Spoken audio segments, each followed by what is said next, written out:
This time on Joe Played This, we're looking at Super Mario Bros. 3, which is pretty much the greatest NES game ever made.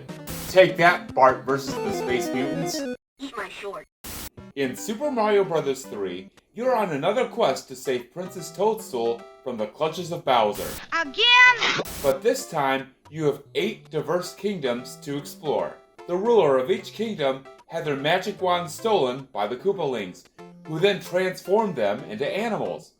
In order to restore each king back to their normal selves, you first have to conquer that kingdom's airship and defeat one of the Koopalings by jumping on top of their heads 3 times. There are 7 Koopalings, who are named as follows: Larry Koopa, Morton Koopa Jr., Wendy O. Koopa, Iggy Koopa, Roy Koopa, Lemmy Koopa, and finally, Ludwig von Koopa. Each kingdom is extremely diverse, with their own unique theme and challenges. And here they are!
If you don't want to play through each kingdom, you can use a warp whistle to skip ahead.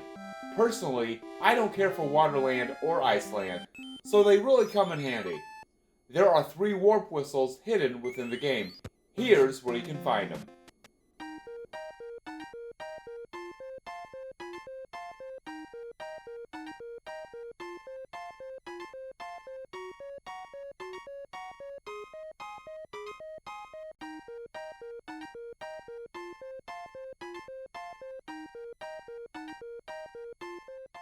This game is the first in the Mario series to introduce new power-ups. They're so fun to use and they can really come in handy. Let's take a look. The Super Leaf gives you a raccoon tail and the ability to fly. As you hold B to run, the power meter begins to fill. Once the P icon starts to flash, begin tapping the A button to take to the sky. You can also tap the A button while descending. The raccoon tail can also be used to attack enemies, break bricks, and hit question mark blocks. With the frog suit, water stages are less of a chore and almost enjoyable. Almost. You're able to swim rapidly by holding down A, which will also allow you to pass through strong currents. Similar to the Super Leaf, the Tanuki suit also gives you the ability to fly, but provides an extra line of defense. Holding down and B at the same time will turn you into a statue and gain invincibility for 5 seconds. The P-Wing allows you to fly throughout an entire stage with a raccoon tail, unless you take any damage. When the stage ends, you retain the raccoon tail. The Hammer Brothers suit not only allows you to throw hammers, but if you hold down, you can take refuge in your shell against harmful projectiles. And honestly, who doesn't want to throw hammers at Mario's enemies? Finally, the Goomba Shoe. Or, as it's properly known, Kirby? Hey, it's pronounced Karibo. Right, the Goomba Shoe. You can ride around in this rare item, jumping on Spinies, Munchers, and Piranha Plants. It's only available in World 5-3. Once you exit the stage, it disappears. With 8 big kingdoms, you would expect a game such as this to have a healthy increase in difficulty, and it certainly lives up to that expectation. If you receive a game over and choose to continue, you start at the beginning of that kingdom. Thankfully, the developers were very generous in making sure this doesn't happen too often and provided a few additional ways to earn extra lives, aside from 1-up mushrooms or collecting 100 coins.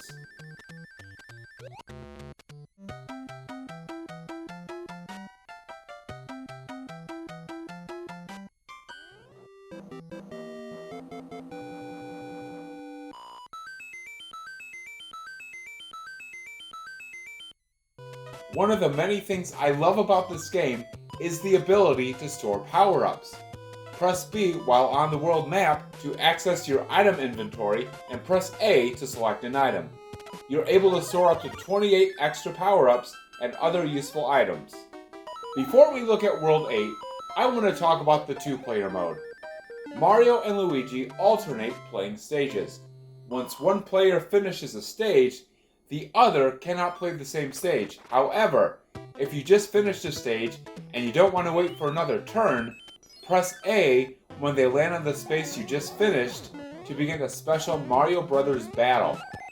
To defeat enemies, punch from below to flip them over or use the POW block. Then, run up to kick them. Whoever's credited with defeating the most enemies out of 5, or who does not get struck, wins the match and another turn on the world map.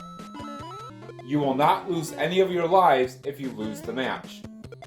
To provide some variety, there are 3 other battle games included. Once you get to World 8, you're in the home stretch, but don't relax just yet. Ooh. Darkland lives up to its name, as the map is filled with fire and skulls, and stages are completely void of any blue skies. Before you get to Bowser's Castle, you'll have to get through some of the most treacherous stages this game has to offer, including multiple tanks, ships, a fortress, 2 stages that appear to be traditional, and also some that will literally pull you in. You really gotta hand it to them for coming up with that. Good night, everybody! Hopefully, you'll have saved some items in your inventory for World 8. If you have any remaining P-Wings, I would recommend using them for a few stages, especially the airship. Otherwise, you'll need to be extremely focused and light on your feet. After completing all of the stages in Darkland, it's now time to take on Bowser's Castle, but this time, it's a lot more complicated. The platforming in Bowser's Castle requires extreme precision and contains various obstacles that could cause harm if you're not careful. After crossing the lava chasm, you'll be presented with a couple of paths to choose from. I recommend going through the door at the top, as it's the shorter route. Once you face off against Bowser, you'll have to lure him to jump onto the same spot you're standing on until he falls through to the pit below. Make sure you jump out of the way before he lands where you're standing. I really like this Bowser battle as it's a welcome change from repeatedly grabbing the axe in the first Super Mario Bros. Once the fanfare plays and the door to Princess Toadstool's room opens, press up while standing at the door to rescue her.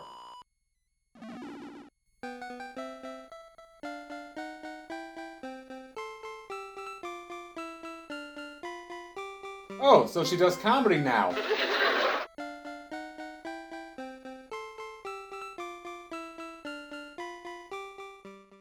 I've always loved this game. Ever since I first saw the cartridge, something about this label just made me excited about playing it.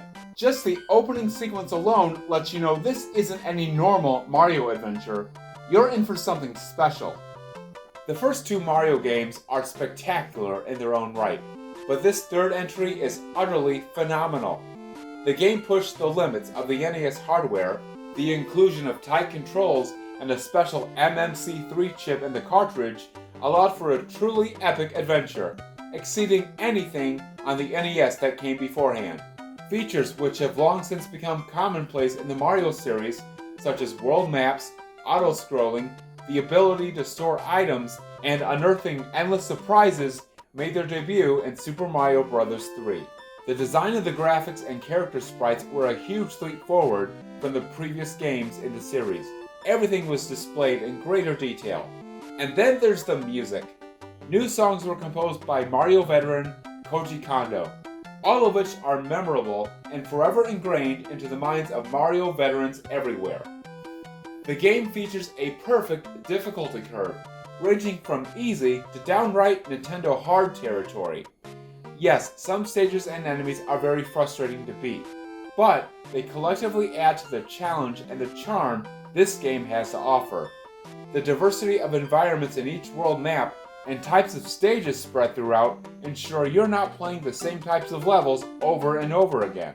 This game made a lasting impact on me, and everyone in my grade at elementary school knew I was obsessed with it. For Halloween, I dressed up as Mario with a raccoon tail. Classmates asked me how to beat Bowser, and I drew an illustration showing them how to do it. Every 2D Mario game released since has been measured up against this game, and in my opinion, Super Mario Bros. 3 always comes out on top.